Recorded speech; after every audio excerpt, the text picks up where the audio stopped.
Por isso nós saudamos efusivamente nossos amigos de todas as partes, porque nós somos os filhos pródigos, nós gastamos a herança de Deus colocada em nossas mãos, nós estamos recebendo as consequências da nossa irresponsabilidade, sofrendo as consequências da nossa irresponsabilidade. Os melhores de nós que estamos aqui reunidos, certamente caímos em si, que é a expressão usada na parábola. Estamos caindo em si, cada um de nós. E estamos fazendo esse propósito através das nossas buscas, através desse momento, inclusive, que estamos aqui juntos. Na parábola, o filho pródigo fala assim, quando decide voltar à casa do pai: Pai, eu pequei contra ti. Já não sou digno de ser chamado seu filho. Aceita-me, porém, como o último dos seus empregados. Essa posição, essa consciência do erro, essa posição de humildade é essencial para todos nós agora. E a parábola é muito acalentadora porque ela diz que o pai largou tudo quando viu seu filho ainda longe surgir. E ele vinha desfigurado pela fome, pela viagem a pé, pela miséria. Porque foi assim que retornou, ao contrário da ida, onde foi na opulência, no conforto, no gasto. Agora ele veio ele mesmo gasto, ele mesmo reduzido. E reduzido em seu próprio orgulho, o que é fundamental para nós retornarmos a Deus. Será que estamos nesse estágio? Tudo indica que sim, porque estamos investindo nosso tempo, investindo a nossa vida nessa busca por retornar à casa do Pai. Como esse retorno, é claro, não é físico, o retorno físico à casa do pai do filho pródigo é um símbolo para todos nós, filhos pródigos também. Temos hoje essa tarefa fantástica que é conversar sobre o que é ser filho pródigo, o que é retornar à casa do pai.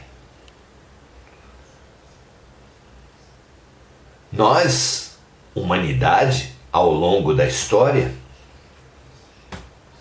criamos ritos, caminhos, ferramentas, promessas institucionais, ou seja, humanas, receitas humanas do que seria o retorno à casa do Pai.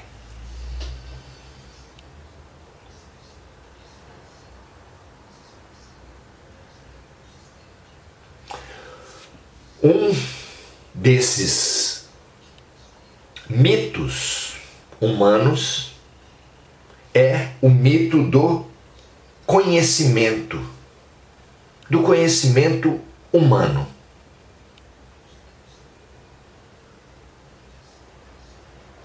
Os pregadores, citando capítulos e versículos, parecem seres especiais, santificados, já salvos, é claro.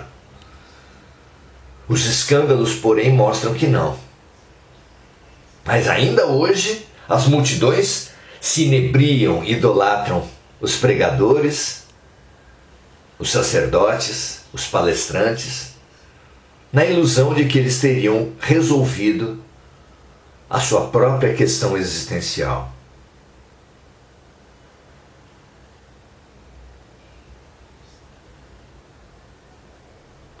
Infelizmente, não é essa a verdade.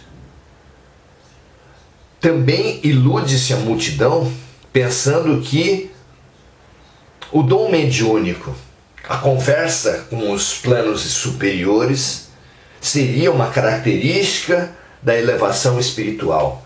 Também não é verdade. Existe a mediunidade das sombras, voltada para as sombras. A mediunidade, ela é neutra, ela é uma ferramenta que, como uma faca, pode ser usada para cozinhar, para nutrir, para alimentar ou para assassinar.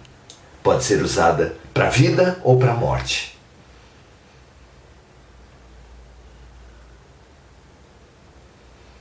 O conhecimento científico, racional, também parece ser um caminho fantástico. Será que será através do conhecimento racional que nós nos elevaremos, faremos a nossa mudança, a nossa transformação, a nossa expansão espiritual? É outro caminho também claramente proposto, ainda que as evidências mostrem que não. Os próprios exilados de outros planetas que vieram até a Terra, que formaram civilizações fantásticas como a egípcia, construindo pirâmides que até hoje, com toda a ciência, com toda a tecnologia, com todos os recursos, nós não seríamos capazes de construir, evidenciam que eram seres muito inteligentes, detentores de uma ciência poderosa, mas que foram exilados para a Terra. Ou seja, apenas a ciência não garante o processo evolutivo.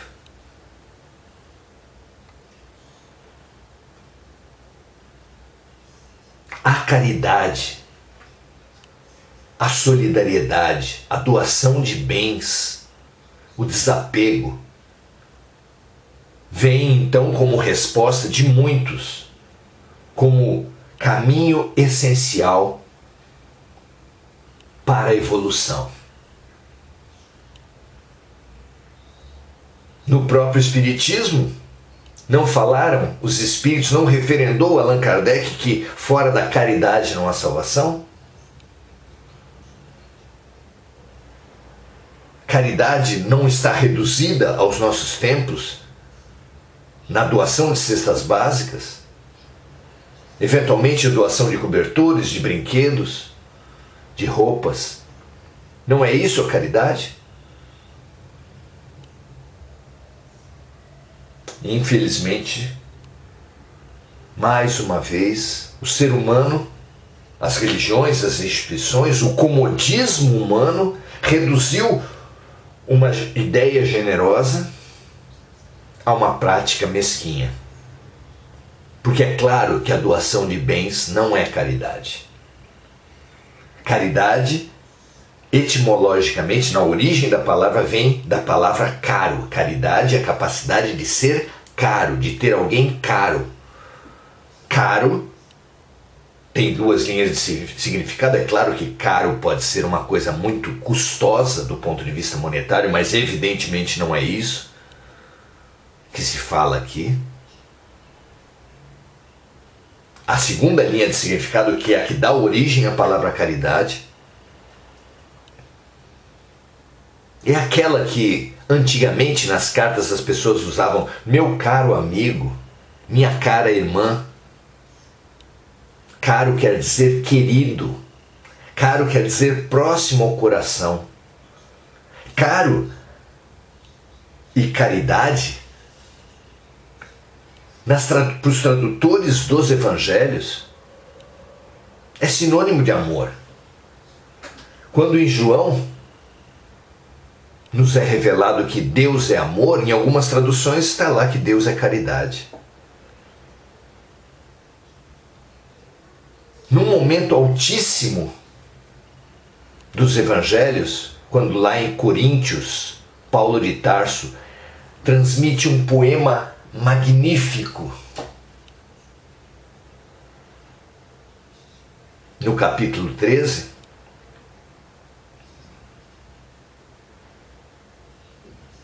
aquilo vem como um poema ao amor, mas algumas traduções é um poema à caridade, ou seja, caridade e amor para os tradutores evangélicos. Lá na origem, há séculos atrás, o significado da palavra caridade era sinônimo de amor. Nós é que reduzimos a doação de coisas. Então, qual é o meio de nos religarmos a Deus? Qual é o meio de efetivamente voltarmos à casa do Pai? Esse é o tema de hoje. Encontros essenciais com Jesus, com Cristo, entrou nesse assunto absolutamente central. Vejam vocês, será coincidência? No dia dos pais, no dia do Pai, no dia de Deus,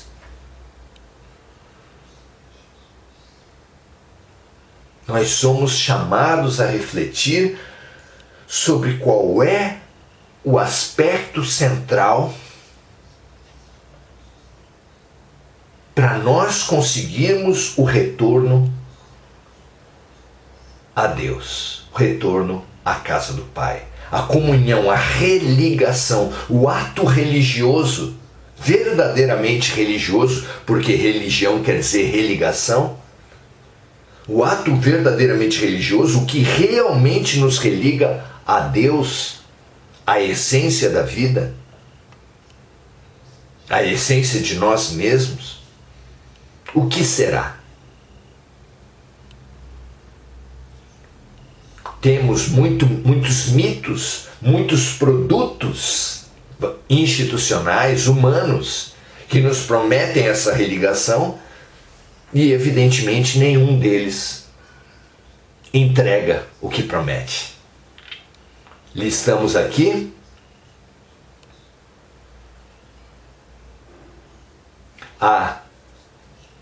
o conhecimento humano, o conhecimento dito divino nas Escrituras. Listamos aqui os dons da mediunidade, os dons espirituais, os dons da paranormalidade, que sempre impressionaram a humanidade, que santificou, que deu uma autoridade absurda, que vem dando uma autoridade absurda, não apenas para os que dizem conhecer, dizem possuir o conhecimento dos homens, dizem possuir o conhecimento dos anjos, os que possuem dons diferentes, paranormais e mediúnicos. Também temos idolatrado aqueles que doam bens, que doam situações, que fazem doações, que fazem a prática da doação material, achando que esses seriam os despertos, que esse seria o caminho, a ponto de reduzir a ideia da caridade tão generosa à doação de bens. E nós temos visto que nada disso é o que religa a criatura ao Criador. Então o que é? Hoje estamos estudando o capítulo 6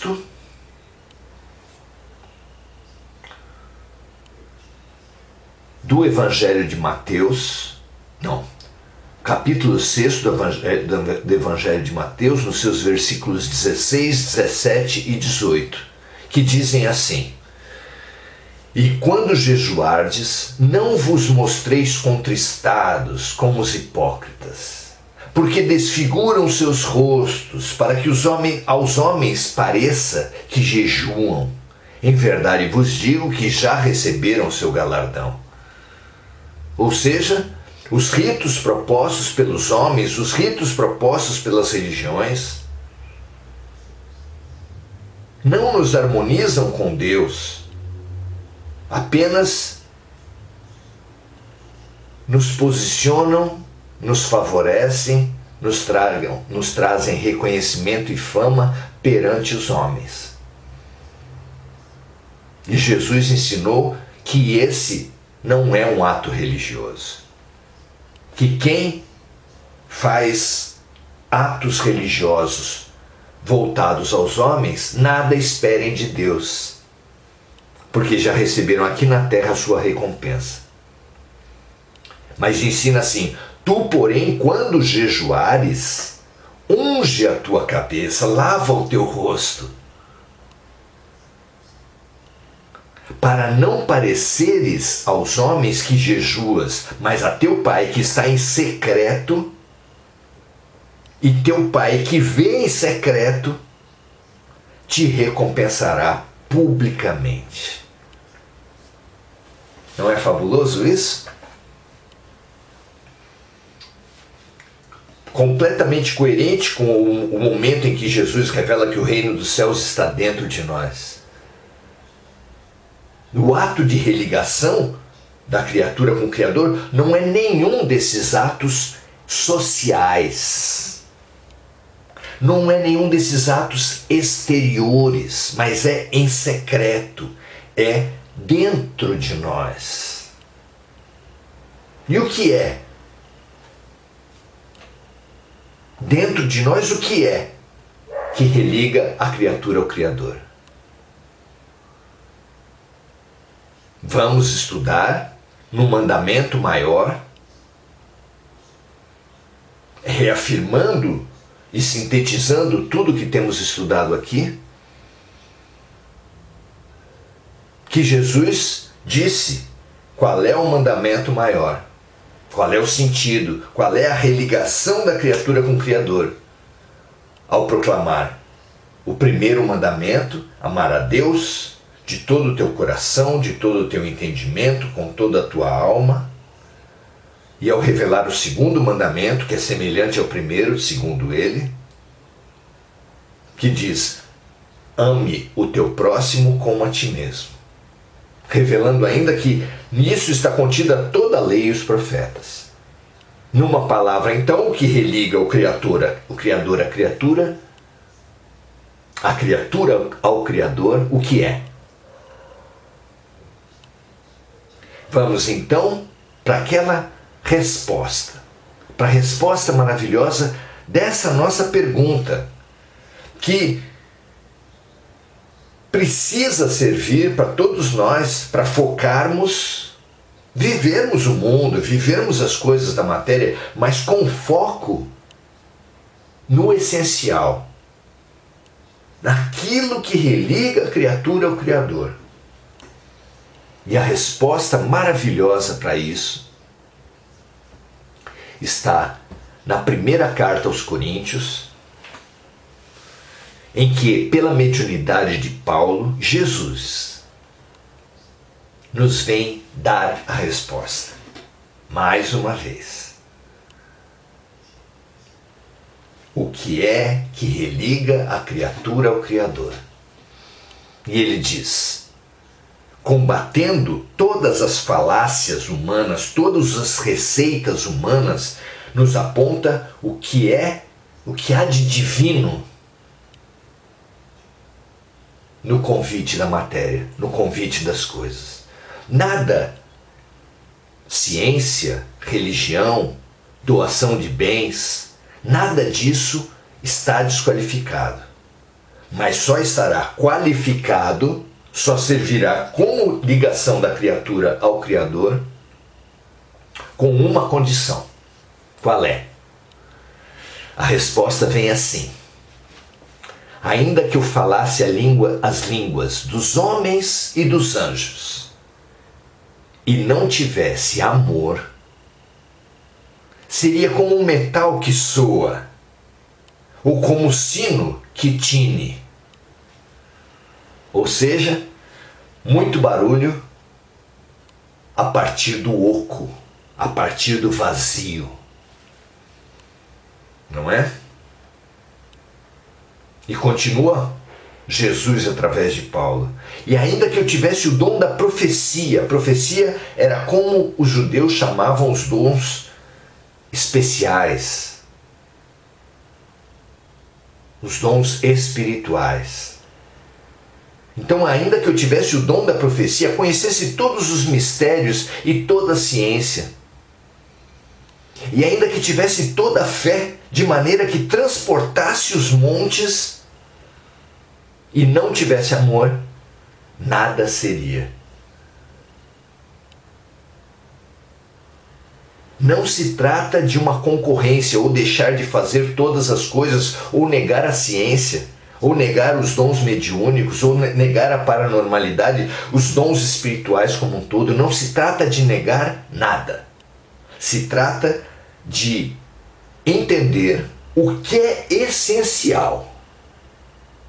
Que podemos sim, podemos e devemos buscar os conhecimentos dos homens, dos anjos, os dons espirituais, mas precisamos saber qual é a atitude, qual é o tempero, qual é a essência que fará com que esses atos sejam religadores do homem ao Criador. E continua Jesus através de Paulo, no versículo 3 da carta aos Coríntios, capítulo 13, Jesus nos diz assim: e ainda que distribuísse toda a minha fortuna para sustento dos pobres. Vejam, meus amigos, nos desapegássemos de tudo para dar aos pobres. E ainda que entregasse meu corpo para ser queimado. O supremo desapego.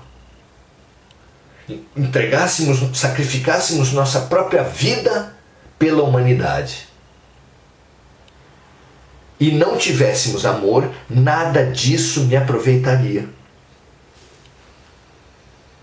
Não é uma revelação magnífica, lúcida, que deixa tão claro, como nós precisamos que esteja agora claro,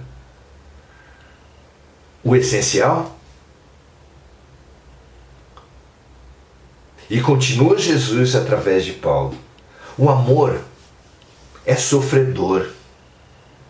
Sim, ele aceita o sofrimento. O amor é benigno. Sim, ele se expressa pela prática do bem. O amor não é invejoso. O amor não trata com leviandade, não se ensoberbece. Sem dúvida, o amor não se expressa por nada que gere energias negativas. Precisamos analisar uma árvore pelos seus frutos, e evidentemente a inveja, a leviandade e o orgulho, a soberba, a presunção, não se confundem com amor. Isso que nós supomos ser amor hoje, que viria através do ciúme, da posse, do domínio do parceiro, ou o amor à pátria que se expressa pela morte ao inimigo, ou o amor aos filhos que se expressa pelo mimo, pela exclusividade, pela exclusão dos filhos dos outros. Nada disso, claro, é amor. O amor não se porta, continua Jesus através de Paulo, não se porta com indecência, não busca seus interesses, não se irrita, não suspeita mal. Não há como confundir essas violências humanas com o amor que é divino. Não folga com a injustiça, mas folga com a verdade. A mentira, a desarmonia, o desajuste com o amor, com Deus, não pode ser chamado de amor. Não proclameis o nome de Deus em vão. disse lá Moisés 2000 anos antes de Jesus. Tudo sofre, tudo crê, tudo espera, tudo suporta. Paciência, perseverança, esperança, fé. Todas essas maravilhosas virtudes juntas estão no amor. O amor nunca falha, mas havendo profecias, dons espirituais, serão aniquiladas. Havendo línguas, dons de comunicação, cessarão. Havendo ciência, conhecimento racional, desaparecerá. Porque em parte conhecemos e em parte profetizamos. Nós todos, no racional, temos dons aflorados, no espiritual temos dons aflorados,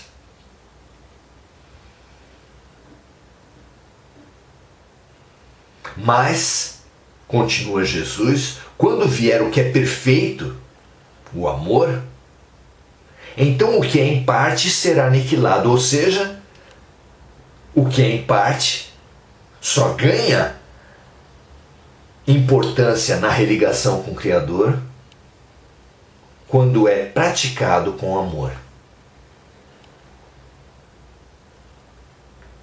Quando eu era menino, falava como menino, sentia como menino, discorria como menino, mas logo que cheguei a ser homem, acabei com as coisas de menino.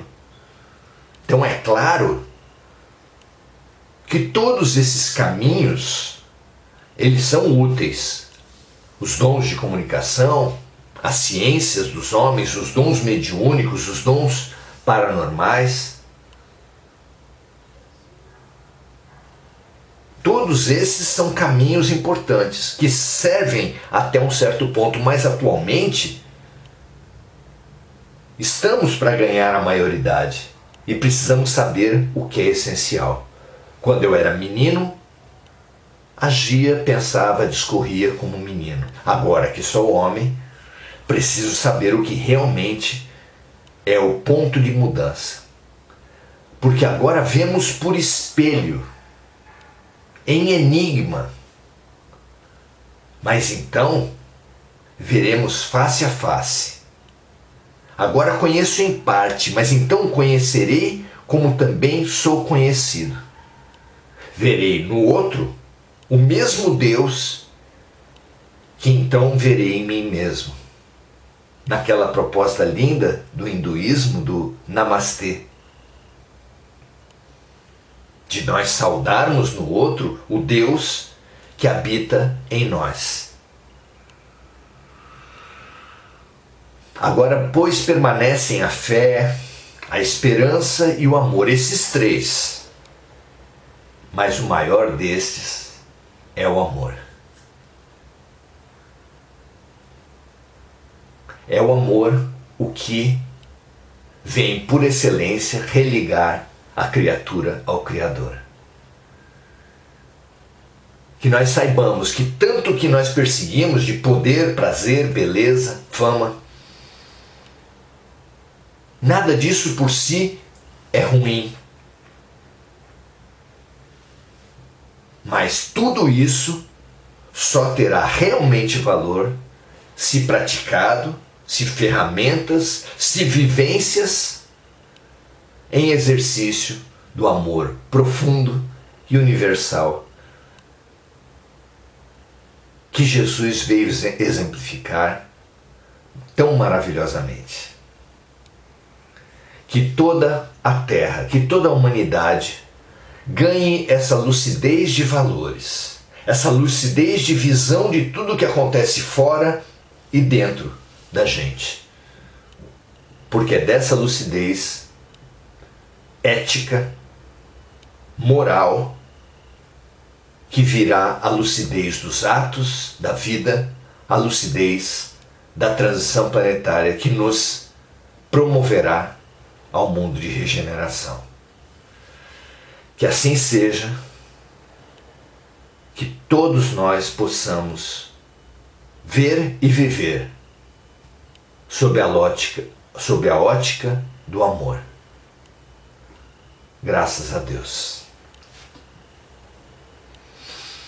Os nossos encontros, então, têm essa característica, vocês já sabem, os que participaram de outros momentos, de a primeira meia hora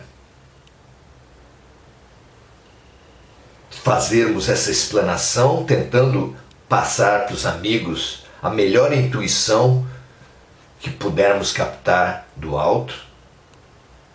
Tentamos mais uma vez fazer isso hoje.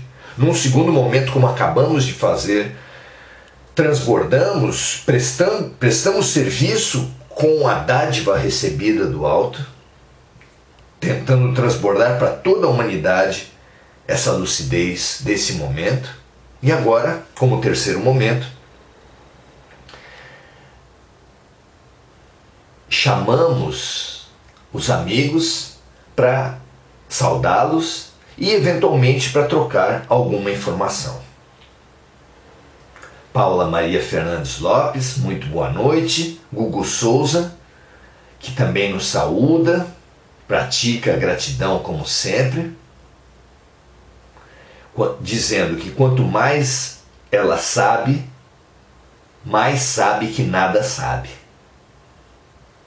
Desejando muita paz a todos nós. Andréa Santos, transbordando para diversos amigos. Inês Panucci, saudando todos os amigos. Adorável, nossa amiga Adorável. Andréa Santos, saudando-nos também. Maria José Sobral, saudando a todos e dando felicidade para o Dia dos Pais. De minha parte, quero agradecer e retribuir. Que o Dia dos Pais seja eminentemente o Dia do Pai, né? Que assim seja e assim está sendo para todos nós. Cláudia Silva, Bárbara Frias, Neide Lopes, Maria Aparecida Nicolas, Regina Frutuoso Guerra. Então nós saudamos todos os amigos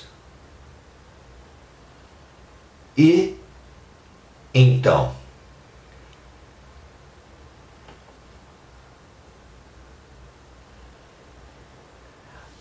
Andréa Santos saudando a maravilhosa live que fluiu todo bem na sua maneira de ver. Também me senti muito pleno, certamente passando uma porcentagem do que os amigos espirituais desejaram passar. O vidro sujo, colorido, grosso, distorce a luz que passa através dele, mas alguma luz eu tenho certeza que passou, alguma luz nós sentimos passar. E saudamos essa luz com muita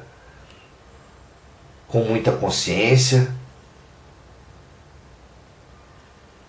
com muita sensação de serviço e compaixão, serviço compassivo.